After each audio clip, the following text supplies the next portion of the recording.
John in Portland. I want to talk to you now. You are live on Truth Wanted. What's going on, John? Hello, Truth Wanted. It's nice to be on. Hello, Dan. Hello, Ian. Hey. I wanted to talk about the soul. The soul. Yes. What about the soul? Yeah, you guys heard? I've heard of it. I've heard of it. I believe. Yeah. Well, it's sort of like identity with history, and it's the process of our consciousness moving from moment to moment. Does that make any sense? That's an interesting definition. I'm a first-time caller. I believe in James Brown, the godfather of soul. There you go. I'm sorry. Who's the godfather of soul?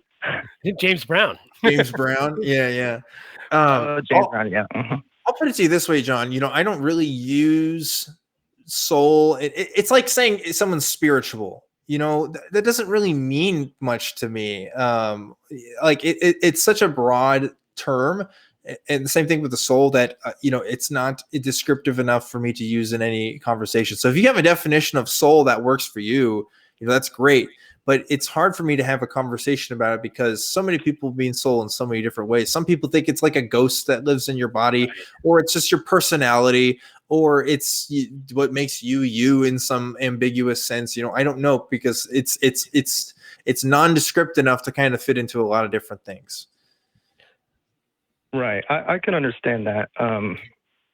I think, yeah, it is one of those words that when it's used in so many ways, it can't really be rehabilitated. But I think that there's enough issues with identity that can be sort of resolved with the soul, especially I started thinking about this when I was introduced to the teleporter problem, exact clones, ship of Theseus. And I think that it helps alleviate those issues. Okay, I'd be curious to know. Well, yeah. Ian has something. Go ahead, Ian. I think that it's like it's the similar thing to me with the word God. When millions or billions of people have a different definition of what it is, then if someone says, "Oh, well, then let's just call God energy and matter." Well, we have a definition of energy and matter, so it's like if you say God, now we're talking about something different. I don't know what we're talking about. I like your definition. That's cool. I think you should just come up with, I think the better to come up with a new definition of something else. I know that's way loftier task to create a new word in the lexicon of society.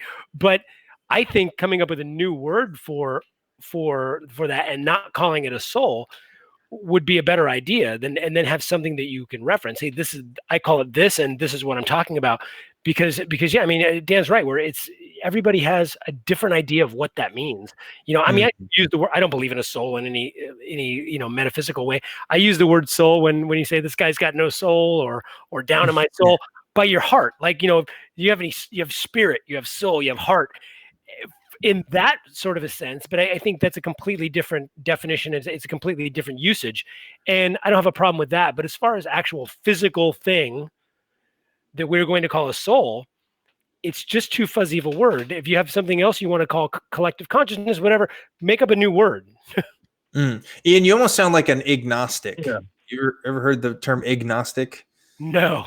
It's someone who doesn't, the definition of God is so nondescript that they can't even say whether they believe in it or not. So they choose not to say anything about it. I think that might describe you a bit. But, going back to John's call for this, because I think, John, you're saying that your idea of the soul might solve some problems of identity, which is something that philosophy has been trying to discover for a long time. I'd be interested to see how it does that, because my understanding of personhood, for example, or what makes me, I think a lot of that is going to be physical. If I get a brain injury today or tomorrow or whenever, like, I'm not going to be the same person that I was yesterday. And some people it could be drastic enough to the point where I might not even be objectively Dan anymore. I might be something else, like all the parts are still there, but ship of Theseus, right? Like, where's the line with that? I don't know how a soul identity would solve that, but I want to hear what you have to say about it. Well, I think that's the issue is when we say that, like, we're changing, like, you take a piece out or you've had some sort of trauma and now you are a different person. Mm-hmm. It's about the experience. It's not about the material. It's sort of like you can never transfer your experiences to somebody else. You can never be the person that you were yesterday. And in that way, like the soul is our consciousness moving from moment to moment. It is that process. And so that identity that we're like always struggling with the ship of Theseus, you know, which one is it? And everybody has all these different ideas on, well, it is the old ship, it is the new ship, it's the one that's 50-50.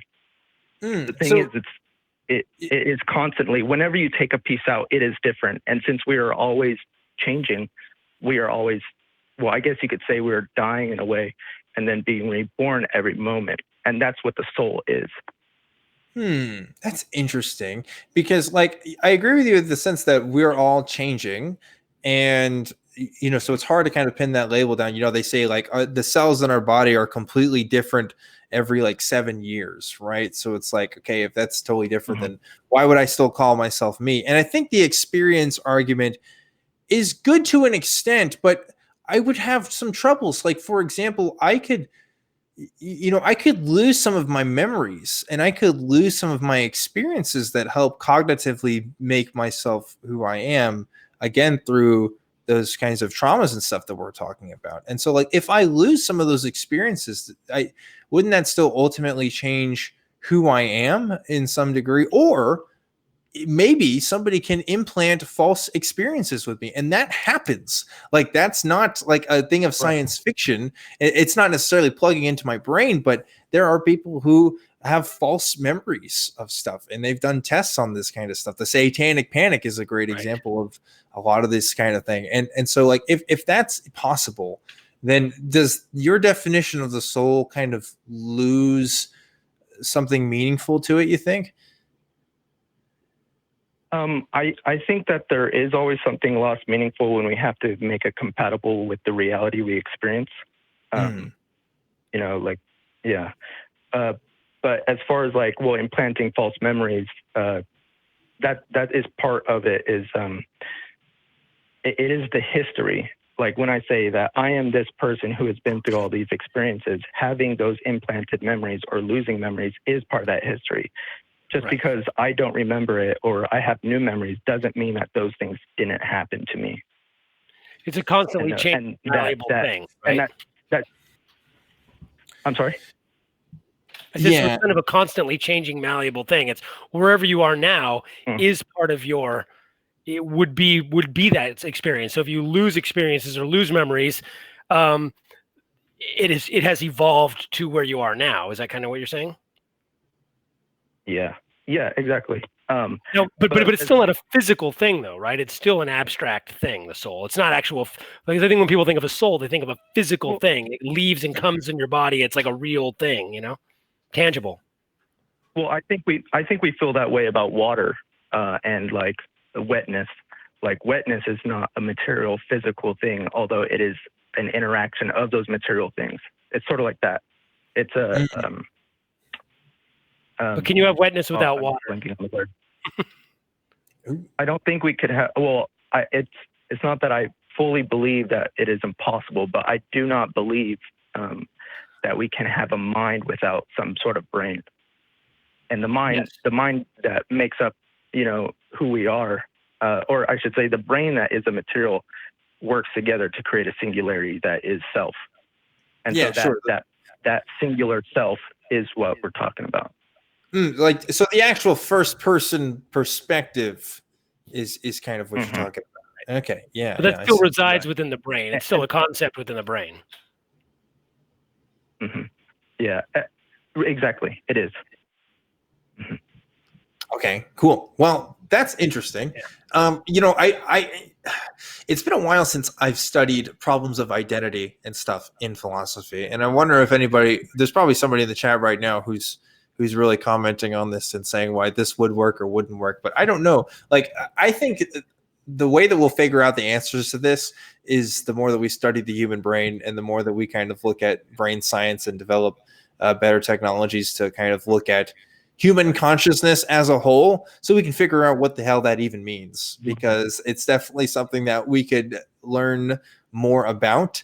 in the future, and we don't have a whole lot of data on. So I almost think this is a question that hard sciences could really figure out an answer to, or at least give us more data on, to kind of figure out which of these philosophical views about the mind and about identity and stuff are more coherent to us. So pretty fascinating. And I'm glad you got to share this with us, John.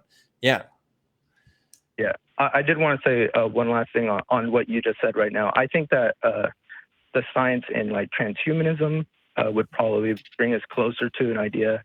This is to like a fulfilled idea of what we're, what I'm trying to show. But yeah. Cool. No, you're great, John. Thanks for calling in. We do have to wrap up the show here now, but I'm so glad you got to share with us your idea about the soul. Absolutely. And more on the soul on another time, because this show is starting to expire. Ian, thanks so much for being on the show with us. And don't go away just yet, because we are going to go into the Discord.